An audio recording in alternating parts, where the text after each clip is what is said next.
रोजाना सबसे पहले अनुपमा सीरियल देखने के लिए हमारे चैनल को सब्सक्राइब करें। एपिसोड के स्टार्टिंग में हम देखते हैं पराग अनु के साथ बाहर की साइड आ जाता है। इधर हम देखते हैं प्रेम बोलता है जीत आखिरकार सच्चाई की ही होती है। और देखो मम्मी की सच्चाई और अच्छाई की वजह से इस घर में वो हो गया जो आज तक कभी नहीं हुआ। सभी लोग काफ़ी ज़्यादा खुश होते हैं, लेकिन मोटिबा और ख्याति दोनों काफ़ी ज़्यादा परेशान होते हैं। इधर हम देखते हैं पराग अपने गार्ड को बोलता है कि तुम गाड़ी निकाल कर लेकर आओ। अनुपमा बोलती है कि मैं ऑटो से चली जाऊंगी, मुझे काम है और जिन गलियों में मुझे जाना है ना, वहाँ पर आपकी गाड़ी नहीं जा पाएगी। अनुपमा पराग को बोलती है थैंक यू। पराग बोलता है अनुपमा जी थैंक यू तो मुझे आपको बोलना चाहिए। काश मैं अपनी बेटी का दर्द समझ पाता, उसकी बात सुन लेता तो ये सब कुछ इतना लेट नहीं होता। मैं उस गौतम को कब का घर से बाहर निकाल चुका होता। पराग बोलता है अनुपमा जी आप मेरी बेटी का ख्याल रखिएगा। अनु बोलती है वो मेरी भी बेटी है। पराग बोलता है अनुपमा जी क्या वो मुझे माफ़ कर पाएगी। अनु बोलती है पराग जी बेटी और बाप का रिश्ता ही बहुत प्यारा होता है। आप देखना वो आपसे ज़्यादा दिन नाराज़ नहीं रह पाएगी और उसने पहले से ही शायद आपको माफ़ कर दिया होगा। प्रार्थना आपसे बहुत प्यार करती है। आप जब उसकी शादी में आए थे ना तो उसकी खुशी 100 गुना बढ़ गई थी। और आज जब उसको पता लगेगा ना कि गौतम को आपने धक्के मारकर घर से बाहर निकाल दिया है तो वो और ज़्यादा खुश हो जाएगी। इधर हम देखते हैं ख्याति परेशान होती है। वो बोलती है उसने ऐसा क्यों किया। मोटिबा बोलती है दिमाग खराब हो गया है सब लोगों का, खासकर पराग का। मोटिबा बोलती है प्रार्थना, राजा, परी, राही ये लोग कम थे क्या जो पराग भी अनुपमा की बात सुनने लग गया। पराग चाहे कुछ भी कर ले लेकिन मैं इस घर को बर्बाद नहीं होने दूंगी। मैं गौतम जी को घर में वापस लाकर ही रहूंगी। तभी वहाँ पर राही आती है। राही बोलती है मोटिबा ये गलती मत कर देना। आज पापा ने जो कुछ किया है ना वो बिल्कुल ठीक किया है। अगर आपने गौतम को इस घर में लाने की कोशिश की ना तो आप हमेशा के लिए अपने बेटे को खो देंगी। मैं गलत को गलत बोलती हूँ, लेकिन मम्मी सही है तो मैं मम्मी को सही ही बोलूँगी। दूसरी तरफ हम अनुपमा और पराग को देखते हैं। अनुपमा पराग को बोल रही होती है उम्र के इस पड़ाव में बड़े हमेशा यही चाहते हैं कि उनके बच्चे खुश रहे और घर में सुख शांति बनी रहे। पराग बोलता है हाँ हम यही चाहते हैं कि हमारे बच्चे खुश रहें और हम शांति से रह पाएँ। अनुपमा परेशान होती है। पराग बोलता है अनुपमा जी आप राही के बारे में कुछ बोलना चाहती हो क्या। अनु बोलती है राही मुझसे बहुत गुस्सा है, मुझसे बहुत नाराज़ है। पता नहीं उसकी नाराज़गी कब दूर होगी, लेकिन उसने गुस्से में आकर बोल दिया है कि वो अब डांस को हमेशा के लिए छोड़ देगी। मेरी बात तो वो सुनेगी नहीं, लेकिन आपकी बात वो ज़रूर सुनेगी। आप उसे समझाइए ना कि वो अपने सपने को बस यूँ ही ना जाने दे, उसे डांस करना फिर से शुरू कर देना चाहिए। पराग बोलता है आप फिक्र मत कीजिए, मैं ऐसा कभी नहीं होने दूंगा। मेरा मकसद अब बस यही है कि अपने बच्चों के सपने पूरे हो जाएं। प्रेम और राही को बिजनेस, कुकिंग या फिर डांस जो कुछ करना है वो लोग वो कर सकते हैं। पराग कुछ पूछना चाहता है। अनु बोलती है हाँ बोल दीजिए। पर ये सवाल एक बेटी का बाप कर रहा है, आप वापस मुंबई जाएंगी क्या। क्योंकि अगर आप यहाँ रहेंगी ना तो मुझे प्रार्थना की कम फिक्र होगी। अनु बोलती है आप प्रार्थना की बिल्कुल भी फिक्र मत कीजिए। अंश प्रार्थना से बहुत प्यार करता है और घर के बाकी के लोग भी प्रार्थना को बहुत पसंद करते हैं, उसे बहुत प्यार करते हैं। सभी लोग मिलकर प्रार्थना का बहुत अच्छे से ख्याल रखेंगे और आप भी तो यहीं पर हो, आपका जब भी मन करे आप प्रार्थना से जाकर मिल लेना। अब मैं चलती हूँ। अनुपमा ऑटो में बैठ जाती है। हम देखते हैं ख्याति चुपके से देख रही होती है। इधर अनुपमा जब ऑटो में बैठी होती है तो उसे बार बार यही सवाल मन में आ रहा होता है, पराग जी ने बोला था कि क्या आप मुंबई जाएंगी। तभी ऑटो वाला अचानक से ऑटो को रोक देता है। अनुपमा देखती है सामने ख्याति खड़ी है। अनु ख्याति के पास जाती है और बोलती है आप बीच सड़क में क्या कर रही हो। ख्याति बोलती है मैं जवाब मांगने के लिए आई हूँ। अनु बोलती है किस चीज़ का जवाब। ख्याति बोलती है आप इतनी महान क्यों बन रही है, सबके सामने गौतम का असली चेहरा ले आई, उसे बेनकाब कर दिया, तो फिर मेरा सच सबको क्यों नहीं बताया। अनु बोलती है मुझे किसी को सच नहीं बताना। ख्याति बोलती है आप ये अच्छाई का नाटक क्यों कर रही है, मेरी वजह से हमेशा के लिए आपकी आंखें खराब हो सकती थी, आप गिर सकती थी, आपको चोट लग सकती थी।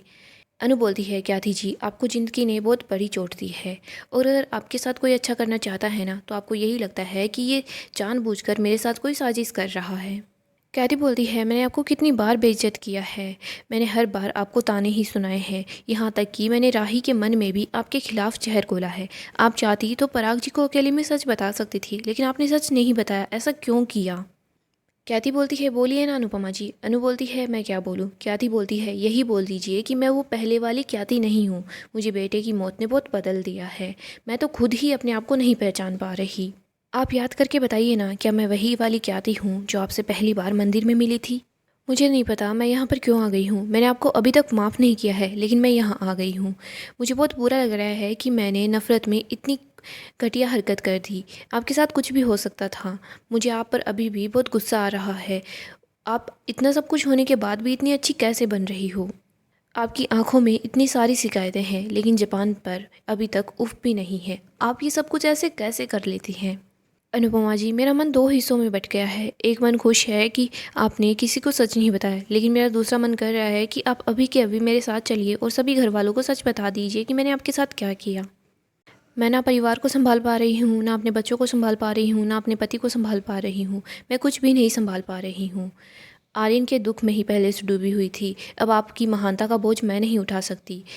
प्लीज़ अभी के अभी मेरे साथ चलिए और सभी घर वालों को सच बता दीजिए। मैं आपके सामने हाथ जोड़ती हूँ, आपके पाँव पड़ती हूँ। प्लीज़ सच सबको बता दीजिए। अनु बोलती है, ख्याति बहन आप ये क्या कर रही हैं? ख्याति बोलती है, प्लीज़ मुझे इस बोझ से मुक्त कीजिए वरना मैं मर जाऊँगी।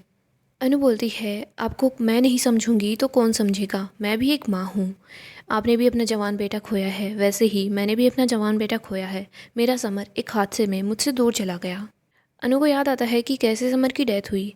अनु बोलती है, लेकिन अगर मैं भी आपकी तरह है दिल में नफ़रत को पाल कर रखती और यही सोचती कि मेरा बेटा किसी और की वजह से गया है, तो आप बताइए क्या मेरा बेटा वापस आ जाता? जो चला जाता है उसे वापस लाना हमारे हाथ में नहीं होता ख्याति बहन। ख्याति बोलती है, तो फिर हमारे हाथ में क्या होता है?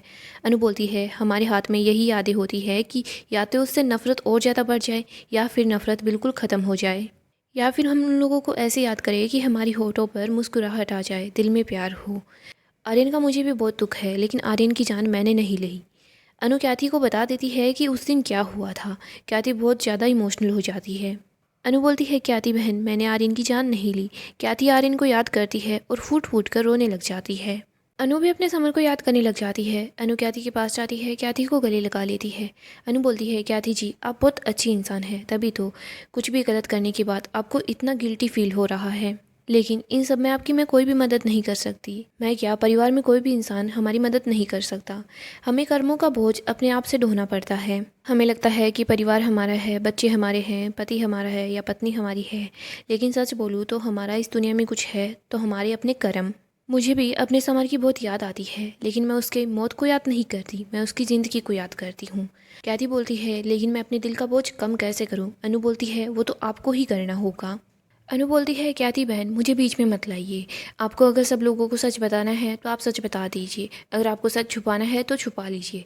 आपको सच बताने के लिए बहुत हिम्मत चाहिए होगी। अब आप भी फैसला कीजिए आप क्या करना चाहती हैं। अनु ऑटो में बैठकर वहाँ से निकल जाती है। दोस्तों डेली अपडेट के लिए आप हमारे चैनल को सब्सक्राइब करें, साथ ही साथ वीडियो को भी लाइक कर दें। नेक्स्ट एपिसोड में हम देखेंगे अनु को लगता है कि घर में कोई आया है। अनु को गौतम की धमकी याद आती है। अनु सोचती है कहीं गौतम चोरी छुप के यहाँ आ तो नहीं गया, वो किसी को नुकसान ना पहुँचा दे। इधर किंजल को लगता है कि उसके रूम में कोई तो आया था। सो दोस्तों आपको क्या लगता है, क्या गौतम अनुपमा से बदला लेगा या फिर तोशु वापस घर में लौट कर आ गया है, उसे कहीं रहने के लिए जगह नहीं मिली? हमें कमेंट में बताएं। डेली अपडेट के लिए हमारे चैनल को सब्सक्राइब करें और वीडियो को लाइक कर दें।